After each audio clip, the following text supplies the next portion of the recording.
አድማጮቻችን ኤፍኤም አዲስ 97.1 መሰንበቻን እያደመጣችሁ ትገኛላችሁ። በተለያዩ ጉዳዮች ቆይታ እያደረግን እንገኛለን። የተባባሪ ፕሮፌሰር ተስፋዬ ገሰሰ የህይወት ታሪክ መጽሐፍ ለንባብ ሊበቃ እንደሆነ ሰምተናል። እንግዲህ ይሄ መጽሐፍ በጋዜጠኛ ደረጀ ትእዛዙ አማካኝነት ተጽፏል። ተባባሪ ፕሮፌሰር ተስፋዬ ገሰሰ በኢትዮጵያ ኪነ ጥበብ ውስጥ ትልቅ አሻራ ያላቸው ባለሙያ ናቸው።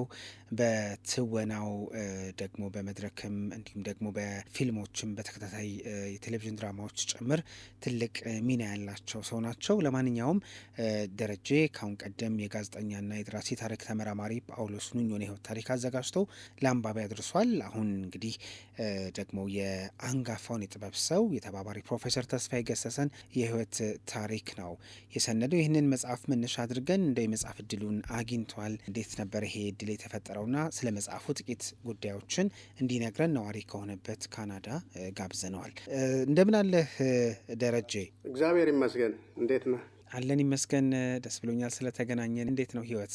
መልካም ነው። ያው እንደሆነው እንኖራለን። በጣም ጥሩ። እንደሰማሁት የተባባሪ ፕሮፌሰር ተስፋዬ ገሰሰ የህይወት ታሪክ መጽሐፍን የመጽሐፍ እድሉን አግኝተሃል። በመጀመሪያ ከጋሽ ተስፋዬ ጋር የመገናኘቱ እድል እንዴት ተፈጥሮ ይህንን መጽሐፍ የመጽሐፍ እድል አገኘ? አዎ እንግዲህ ጋሽ ተስፋዬን ብዙ ሰው እንደሚያውቃቸው እኔ በጥበቡ ዘርፍ ነው፣ በዚህ በስነ ጽሁፋቸው በቲያትራቸው እንደዛ ነው የማውቃቸው። እንግዲህ ከልጅነቴ ጀምሮ እንግዲህ ያገኘኋቸው አዲስ ዘመን ጋዜጣ ላይ ሰራ በነበረ ጊዜ አንድ ጊዜ ብሔራዊ ቲያትር የተዘጋጀ አንድ መርሃ ግብር ላይ ያገኘኋቸው እና እዛ ላይ ነው የተዋወቅኳቸው።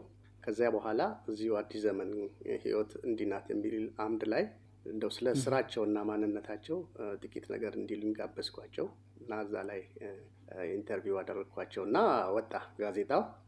ልክ ጋዜጣ እንደወጣ ሄጄ ሰጠኋቸው፣ አነበቡት፣ በጣም ደስ አላቸው። ከዛ በኋላ ግንኙነታችን በዛ መልክ ቀጠለ። እንግዲህ በሂደት አንድ ጊዜ የህይወት ታሪኮትን ለምን አይጽፉም አልኳቸው። አስባለሁ ግን ገና ነኝ፣ ብዙም ዝግጁ አይደለሁም አሉኝ። ለምን እኔ አልጽፈውም የሚል ጥያቄ ያቀረብኩላቸው። ከዛ ምንም ችግር የለም በቃ ደስ አላቸው። ከዚህ ቀደም የጳውሎስ ኞኞን መጽሐፍ አንብበውት ነበርና በቃ በእኔ ላይ እምነት አሳደሩ። በዛ በቃ ለመጻፍ ቻልኩ ማለት ነው። በጣም ደስ ይላል። እንግዲህ ጋሽ ተስፋዬ ገሰሰ በኢትዮጵያ ኪነ ጥበብ ውስጥ ትልቅ አሻራ ያላቸው ባለሙያ ናቸው። በህይወት በነበሩበት ጊዜ ስለነበረ የተጀመረው እንዴት ነበረ ሂደቱ? ከዛ በኋላ ወደ መጽሐፍ የማሳደጉ ነገር እንዴት ነበር የቀጠለው? እንደሚታወቀው ጋሽ ተስፋዬ በጣም ትሁት ሰው ናቸው። ሰውን ያቀርባሉ። ሲያቀርቡም ልክ እንደ ጓደኛ ነው። አገር ቤት በነበርኩ ጊዜ ይህንን ጉዳይ ስምምነት ላይ ከደረስን በኋላ እሳቸው በየጊዜው ነበር የምንገናኘው። ያው ቀጠሮ ይዘን ቤታቸው ሄዳለሁ።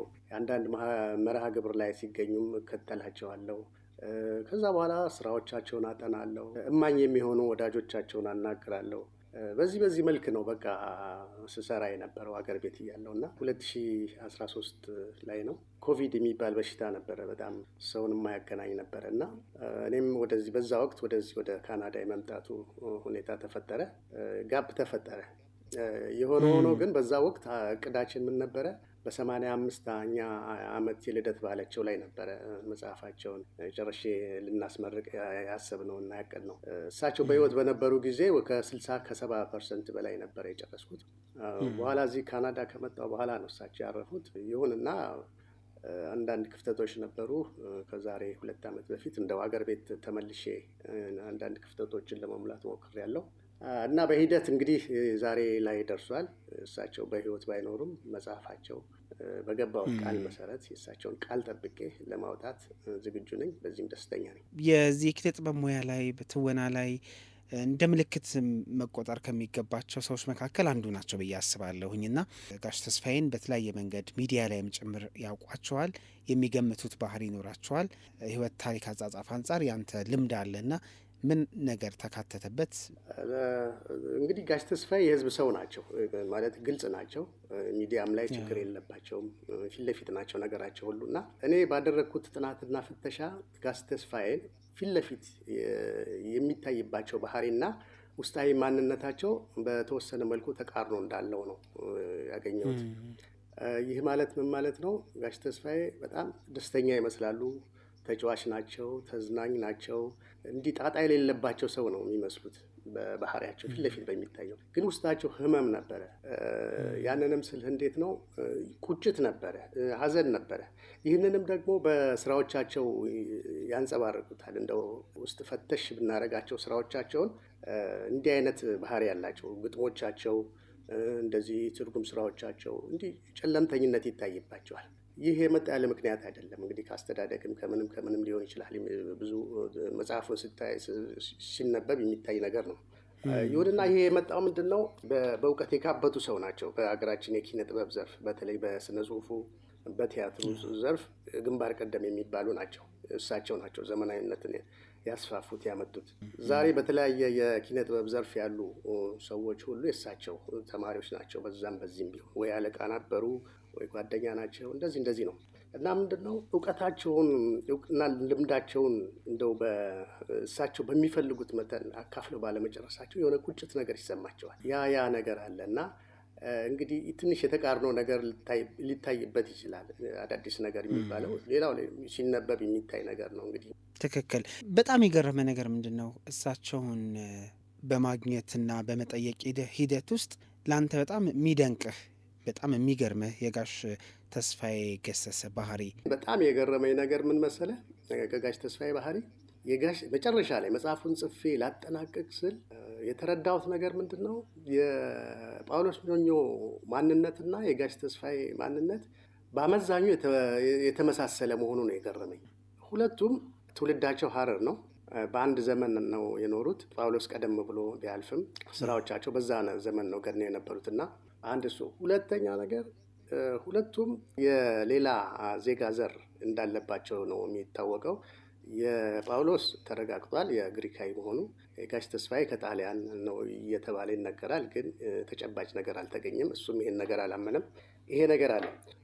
ሌላው ሁለቱም በስራዎቻቸው ሁለገብ ናቸው። ጋሽ ተስፋዬ በጥበቡ ዘርፍ ቢያዘነብልም፣ በጳውሎስ በጋዜጠኝነቱ ቢያዘነብልም፣ ግን በትርጉሙም በስነ ጽሁፍም በቲያትሩም በጋዜጠኝነቱ ሙያ በሌላም ሙያ ዘርፈ ብዙ ሰዎች ናቸው ሁለቱም። ሁለቱም ግልጽና ቀጥተኛ ሰዎች ናቸው። ሁለቱም አገር ወዳድ ናቸው። ለህዝብ የታመኑ ናቸው። ለሙያ የታመኑ ናቸው እና እነዚህ ሌሎች ነገሮች። ሁለቱም ደግሞ የሚገርም ለቅጣት ተብሎ የተላኩት ኢትዮጵያ ቴሌቪዥን ነበር በዛ ዘመን ታውቃለህ እንግዲህ አንድ ሰው የሆነ ነገር ሲያጠፋ ወይም ሳይፈለግ ሲቀር ወደ ሌላ መስሪያ ቤት የማዛወር ነገር ነበረ፣ በደርጉም በንጉሱ ዘመንም። እና ይሄ ሁኔታ እንደ ቅጣት ሆኖ ወደ ቴሌቪዥን የተዛወሩት ሁለቱም ተዛውረዋል። መጨረሻ ላይ ህልፈታቸው ላይ ደግሞ የሚገርም ነገር ሁለቱም በኒሞኒያ ታመው ነው የሞቱት። እና ይሄ ነገር በጣም ያስገርመኛል። እንግዲህ እንዲህ አይነት መጽሐፍ ሲዘጋጅ ከእሳቸው ባለፈ እማኞች፣ ለእሳቸው ቅርብ የሆኑ የተለያዩ ሰዎች ምስክርነት በተለየ መንገድ አብሮ ከመስራት ከመዋል የመነጩ ሀሳቦች ይገኛሉ ብዬ አስባለሁ። በዚህ ረገድ የሄድክበት ርቀት ምን ይመስላል ደሬ? እንግዲህ እማኞችን እኔ በተቻለኝ መጠን በህይወት ያሉትን አነጋግሬያለሁ። ወደ 25 ከዛም በላይ የሚሆኑ እማኞችን ያነጋገርኩት።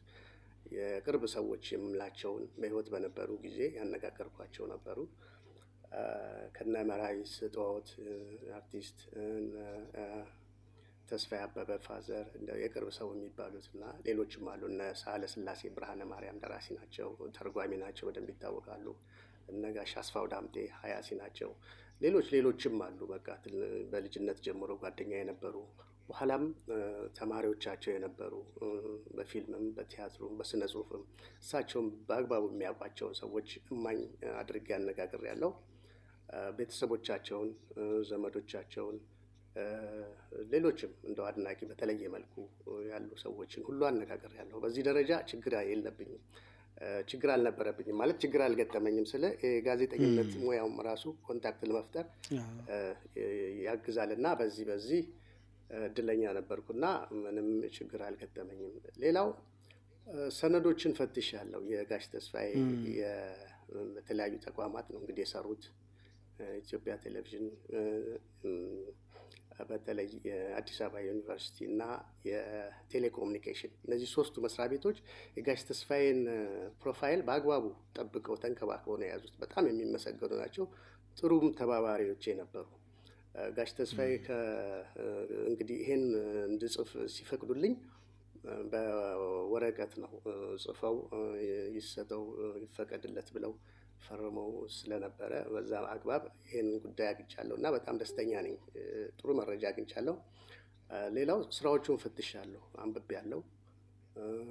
በተለያዩ ሚዲያዎች ላይ የተናገራቸው ጋዜጦች ላይ ወጡ፣ መጽሔቶች ላይ እንደዚህ እሱን ሁሉ በተቻለ መጠን በርብሬያለሁ እና እንደ አጠቃላይ ጋሽ ተስፋዬ ሁለንተናዊ ማንነት በዚህ መጽሐፍ ተዳስሷል ብዬ አስባለሁ። በእኔ እምነት ግን ያም ሆነ ይሄ በቂ ላይሆን ይችላል። ምናልባት ሌሎች በሌላ አቅጣጫ ቢጽፉት ጥሩ ነገር ልናገኝ እንችላለን። ወደፊት እንግዲህ እኔም የማስባቸው ነገሮች አሉ። በቀጣይ እንደው ይሄ ትልቅ እንዲህ አይነት ትላልቅ በተለያየ ሙያ መስክ ውስጥ ያሉ ሙያተኞች ታሪክ መሰነድ አለበት እና ጥሩ ነገር ነው። ከዚህ ከህይወት ታሪክ ከፍ ያለ ልምድ እንደሚኖረው ይጠበቃል ስናነብ የምናውቀው ቢሆንም ግን እንደ ጸሐፊ ይህንን እንዳሰናዳ ሰው የእሳቸው ታሪክ የእሳቸው የህይወት ጉዞ መሰነድ ለኢትዮጵያ ስነ ጽሁፍ ሰዎች ለሚመጡትም ላሉትም እንዴት ያለ አበርክቶ ይኖረዋል ማለት እንችላለን?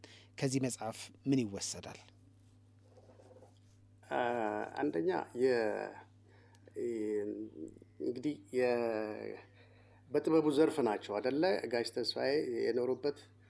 ያንን የጥበብ ዘርፍ በምን መልክ ማሳደግ እንደሚቻል መማር ይቻላል። ከጋሽ ተስፋዬ እውቀት የጋሽ ተስፋዬ እውቀት በኢትዮጵያ ኪነ ጥበብ ዘርፍ ምን አስተዋጽኦ እንዳደረገው ሊታይበት ይችላል እና የኢትዮጵያ የኪነ ጥበብ በተለይ የቲያትሩ ዘርፍ ምን ያህል እንደተደከመበት ዛሬ የደረሰበት ደረጃ ዝም ብሎ እንዳልመጣ የሚያሳዩ ነገሮች አሉና ከምንጫቸው የጋሽ ተስፋዬ ብዙ እንደደከሙ ብዙ እንደተንገላቱ እሳቸው ብቻ አይደሉም። በዛ ዘመን የነበሩ ወዳጆቻቸው አሉ እነ ሎሬት ጸጋዬ ገብረመድህን ሌሎችም ብዙ እንደተጉ የሚያሳይ ነገር ስለሆነ የነሱ አርአያነት ለዛሬው የኪነ ጥበብ ማደግ ትልቅ አስተዋጽኦ እንዳለው መገንዘብ ይቻልበታል ብዬ አስባለሁ። እንግዲህ ይሄ መጽሐፍ በቅርብ ለንባብ ይበቃል። እሳቸው በህይወት በነበሩበት ጊዜ ወደ 60-70 ከመቶ አካባቢ ጨርሰው እንደነበረ እሳቸውም ያውቃሉና አሁን ተጠናቆ ቢያዩት ኖሮ እንደው በህይወት ቢኖሩ ምን የሚሉ ይመስልሃል ደሬ? በጣም ይደሰታሉ፣ እርግጠኛ ነኝ በጣም ይደሰታሉ። የሚገርም ነገር እሳቸው ብዙም እንድደክም አይፈልጉም። አይገርምም? መጨረሻ ላይ በቃ ይበቃሃል ይሉኛል። በቃ ይሄ ነገር ያገኘው ይበቃሃል ይሉኛል። እኔ ግን በጣም አልጠግብም ነበር። እሳቸው ባገኘዋቸው ቁጥር የሚነግሩኝ አዳዲስ ነገር ነው የሚነግሩኝ። ደግሞ እንደው እንደ ቀልድ እንደ ጨዋታ ነው የሚነግሩኝ። ትልቁን ቁም ነገር አቅልለው ነው የሚነግሩኝ። ጋሽ ተስፋዬ የሚገርም ነገር አንዱ ቻሌንጅ የገጠመኝ እሳቸው ስለማንነታቸው ብዙ ዲቴል አያወሩ። ይሄንን አደረግኩ ይሄንን ሆንኩኝ ብለው ኢቭን በደላቸውን አይደለም ስኬታቸውን በደላቸውን እንኳን በዝርዝር መናገር የማይፈልጉ ናቸው። ግን እንደ ቀልድ እንደ ጣል ነገር ያደርጋሉ። ከወዳጆቻቸው ጋር የነበራቸው ገጠመኝ እንደዚህ በቃ ይገርምሃል። እኔ ተመስጦ ውስጥ ነው የሚከቱኝ አንዳንድ ጊዜና ይህ ነገር ቻሌንጅ ነበር እና ምንድነው ዛሬ በህይወት ቢኖሩ ኖራ በጣም ተደሳች ነበሩ። እንግዲህ ጋሽ ተስፋዬ ሲደሰቱ ደግሞ ታውቃለህ ሰውነታቸውን ነው የሚነጡት፣ ይወራጫሉ እና በንግግራቸው ጮክ ብለው ነው የሚናገሩት። ይሄ ስሜት ላይባቸው ይሆናል ብዬ አስባለሁ። አንብበን ደግሞ እናገኘሃለን። በጣም እድለኛ ነህ የእነዚህን ሁለት ታላላቅ ሰዎች የጳውሎስ ኑኞን እንደዚሁም ደግሞ የፕሮፌሰር ተባባሪ ፕሮፌሰር ተስፋዬ ገሰሰ ህይወት ታሪክን የመሰነድ እድል አግኝተሃል። ቀጣይ የምታስባቸው ሰዎች ይኖራሉ ወይስ የተጀመረ ነገር አለ?